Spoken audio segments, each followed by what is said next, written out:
네. 이 시간 하나님 아버지 앞에서 우리가 민수기 4장 34절과 39절을 49절까지를 함께 묵상하도록 하겠습니다. 오늘 본문은요. 또 레위 자손들을 셉니다. 드디어 이제 레위 자손의 인구 조사하는 것들이 마무리가 됩니다. 이 마무리하는 부분에 있어서 이 게르손, 므라리, 고앗 자손들을 실제로 셌더니 몇 명이 나왔더다라는 이야기를 하려고 해요. 그래서 오늘 하나님께서 주시는 말씀을 제가 크게 세 가지 정도로 두고 묵상을 하고 있는 중입니다. 먼저 숫자만 한번 세보도록 하겠습니다. 36절을 보면 고핫 자손이 2750명이었다라고 이야기를 하죠. 두 번째로 40절을 보면 게르손 자손이 2630명이었다라고 이야기를 하죠. 세 번째로 보면은 44절에 므라리 자손이 총 3200명이 있었다라고 이야기를 합니다. 그리고 48절에 보면 그것을 더하니 8580명이었다라고 이야기를 하고 있습니다. 이 세 가지의 모습을 가지고 우리가 기억해야 될 첫 번째 교훈은요. 예외 없이 계수되었다라는 것입니다. 기준은 딱 하나였어요. 30세부터 50세까지 하나님께서 주신 기준에 합당한 자가 몇 명이었는지가 중요했고요. 그 기준에 합당한 자에게 그에 맞는 책임이 주어졌다라는 겁니다.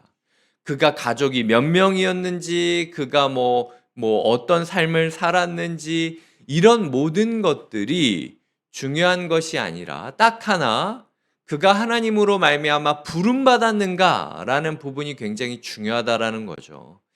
하나님의 부르심에는 후회함이 없습니다. 그리고 하나님의 부르심에는 오직 단 하나의 기준만 있을 뿐이에요. 우리 교회는 그 기준이 무엇인가라고 생각을 했을 때 나이를 따지지 않습니다. 성별을 따지지 않습니다. 중요한 건 훈련받은 제자인가 아니냐가 우리 교회에 있어서는 제일 중요한 원칙이에요. 이거 외에는 다 덜어내셔도 됩니다. 교회를 내가 나온 지 몇 년이 되었느냐, 나이가 몇 년인가, 봉사를 몇 년 했느냐, 성별이 어떻게 되느냐, 적어도 저에게 있어서만큼은 중요하지 않다라는 거예요. 우리 교회가 세운 원칙은요, 제자훈련 받았느냐 안 받았느냐가 제일 중요합니다. 어떤 부분에 있어서 내가 하나님의 일을 함께 하고 싶고 깊숙한 곳으로 들어가서 함께 사역하고 싶다라고 생각을 하게 된다면요. 훈련 외에는 방법이 없어요. 왜냐면은 어제도 이야기 드렸듯 우리가 예배의 중심, 교회의 중심, 사역의 중심으로 들어온다라는 것은 굉장한 위험성을 내포하고 있습니다. 마치 폭발물을 만지듯 찬양팀에 들어와야 되고 폭발물을 만지듯 안내팀에 들어와야 되고요. 폭발물을 만지듯 자문위원이 되어야 되고 폭발물을 만지듯 순장이 되어야 한다라는 거예요. 교회의 중심으로 들어오면 들어올수록 더 위험한 일들이 많아집니다. 이 부분에 있어서 우리가 위험성을 가지고 무엇이 하나님이 나를 부른 기준일까라고 생각을 할 때 이 당시 사람들은 육체적인 뛰어남, 육체적인 훌륭함 동시에 정신적으로도 준비된, 그래서 최소 10년 정도는 이 공동체 안에서 훈련받은 사람을 이 예배의 자리로 초청했듯 우리의 삶 가운데서도 적어도 제자훈련과 사역훈련은 받아야 되지 않느냐라는 최소 기준점은 있다라는 것이죠. 제 안에요, 너무 많은 기준을 두려고 하지는 않습니다. 때로는 능력이 부족해도 세우려고 하고요. 성별이 여태까지 했던 거랑 달라도 세우려고 합니다. 중요한 거는 그게 아니기 때문이에요. 우리 교회 안에서 진짜 제자 훈련을 받은 제자들이 몇 명이나 되느냐. 이게 사실은 우리 교회의 내실이다라는 것이죠. 성막을 움직여줄 사람이 없다면요. 그 공동체가 움직일 수 없습니다.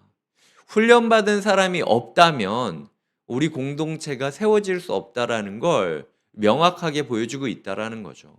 그렇기 때문에 지금 제자훈련 1기가 끝나고 이제 마지막 소감문을 쓰고 있는 중이고요.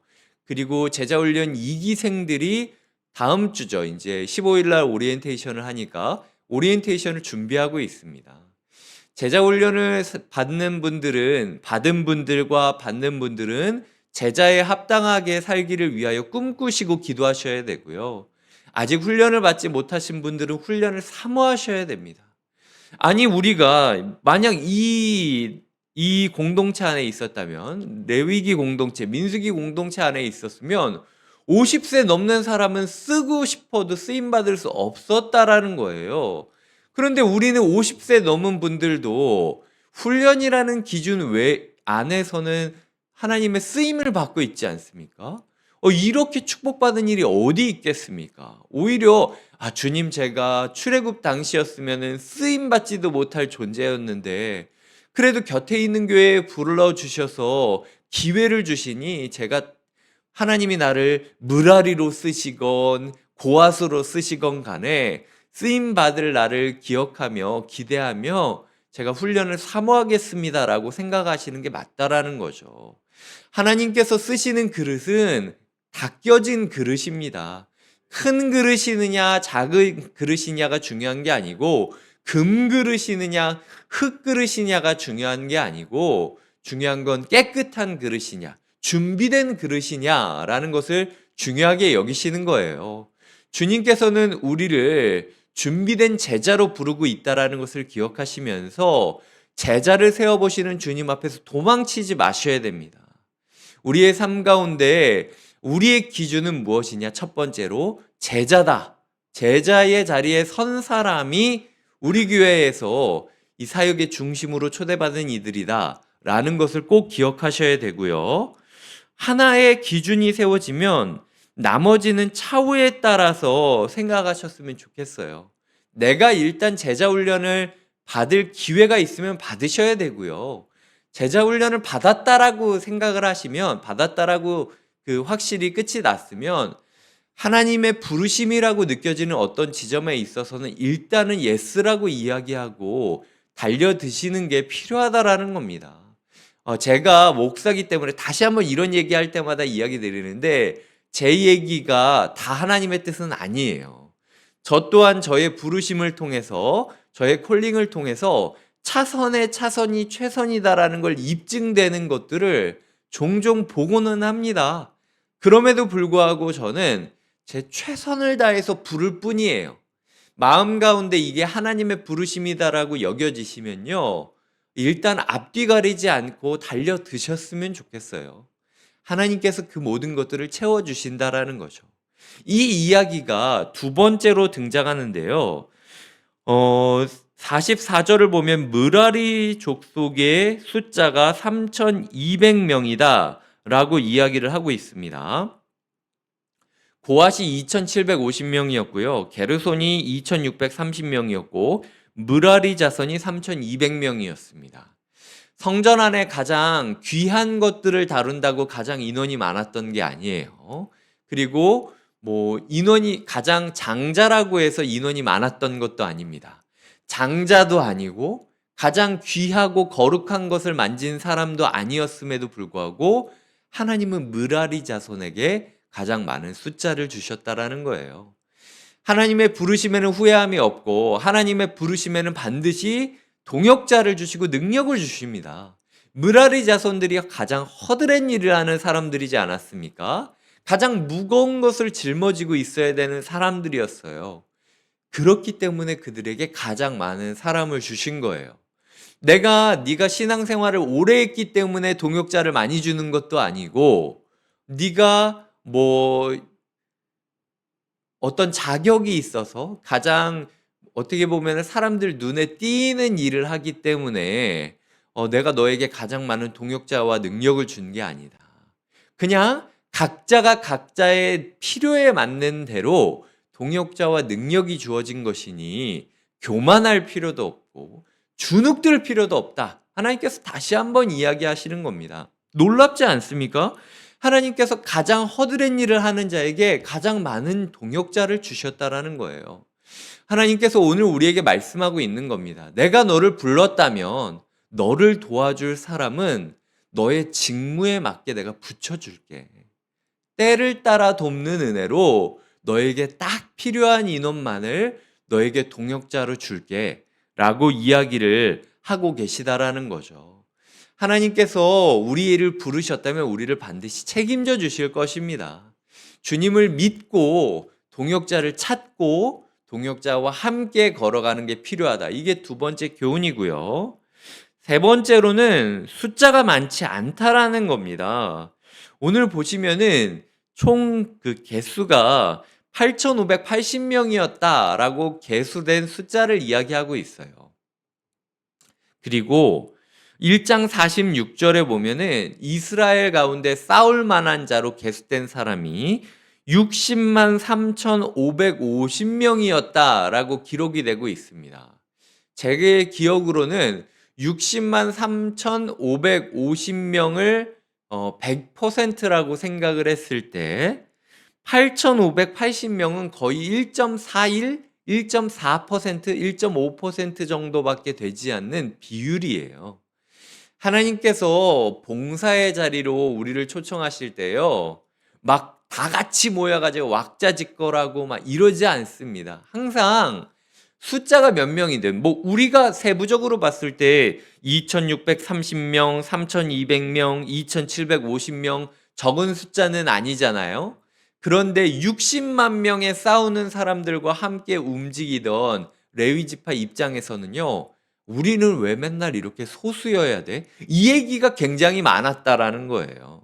우리의 삶 가운데, 아니 우리도 60만 명인데 우리도 조금 많으면 되는 거 아니야? 하나님은 왜 이렇게 인원이 적은 우리를 사용하시는 거야? 힘들게. 라고 생각할 수 있는 게 봉사자들의 마음이라는 거예요. 거기에 시험으로부터 벗어나셔야 돼요.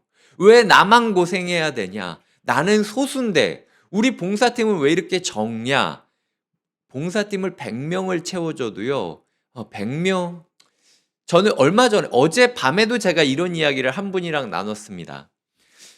내가 생각했을 때는 봉사팀이 이 정도 있으면 좋겠죠. 근데 봉사자를 막 섭외해가지고 그 안에 이렇게 많이 채우잖아요. 근데 봉사자들이 딱 압니다. 견적이 나와요.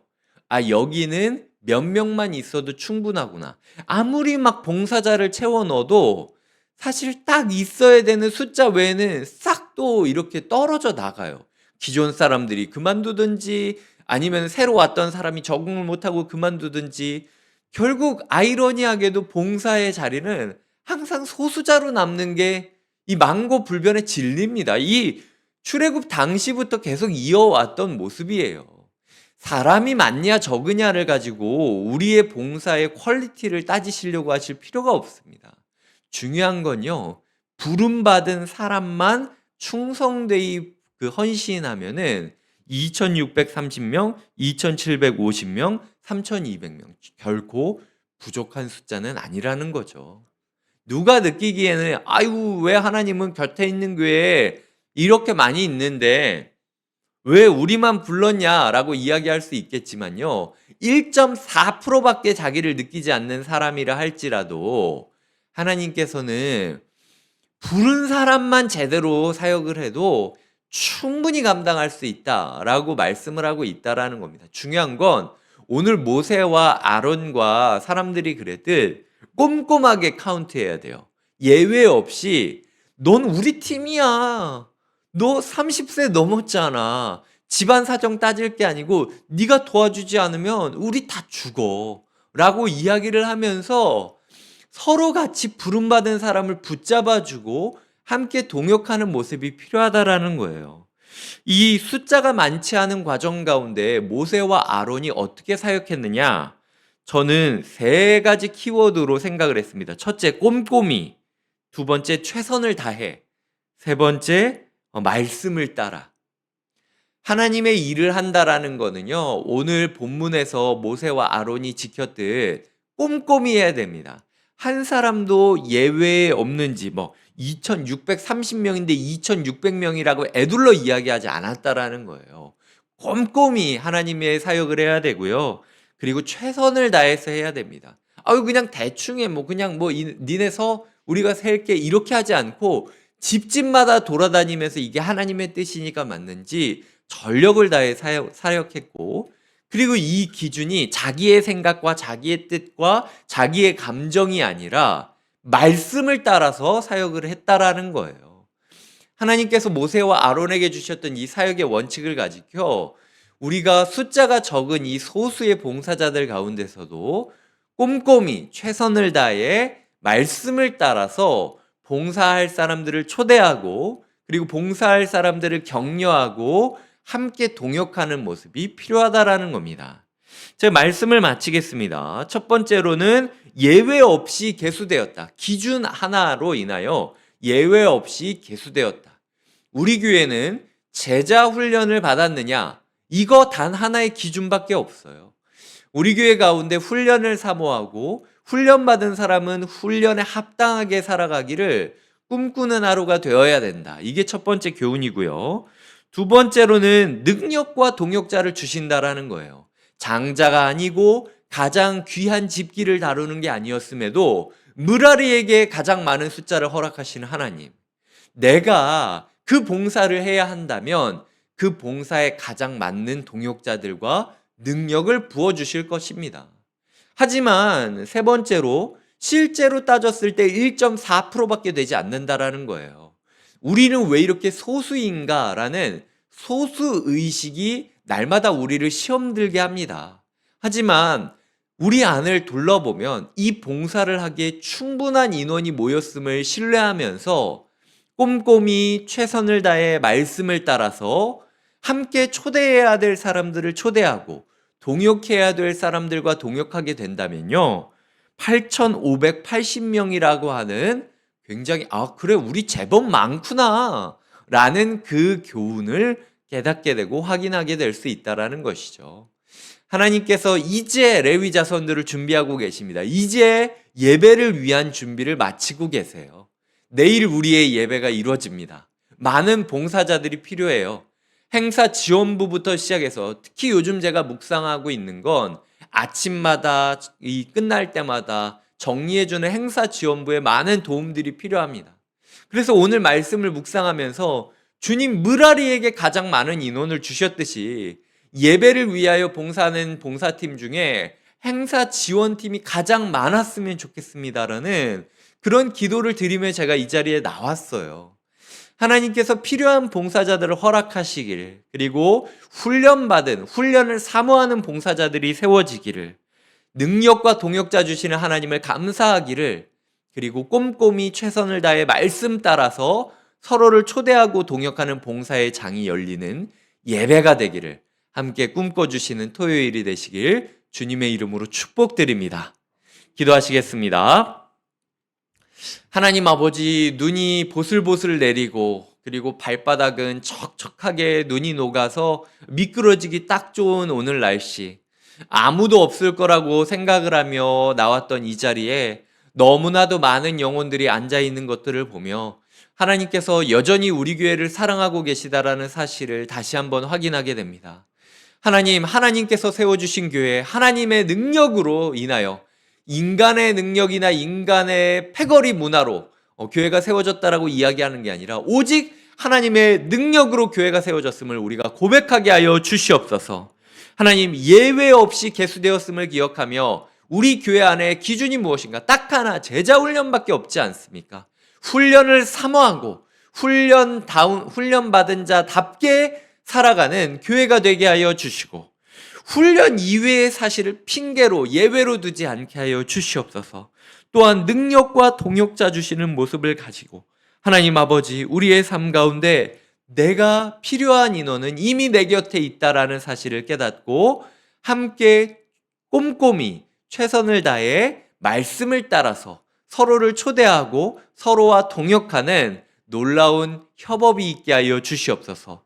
그럴 때 여전히 우리는 우리를 소수 1.42%라고 여기겠지만, 그럼에도 불구하고 돌아보니 우리의 숫자가 8,580명이었다라고 감사 고백하는 그런 교회, 그런 하루가 되게 하여 주시옵소서. 이 자리에 나온 모든 분들이 기도의 응답을 받을 뿐만 아니라 안전하게 귀가하시길 바라며 예수님의 이름으로 기도드립니다. 아멘.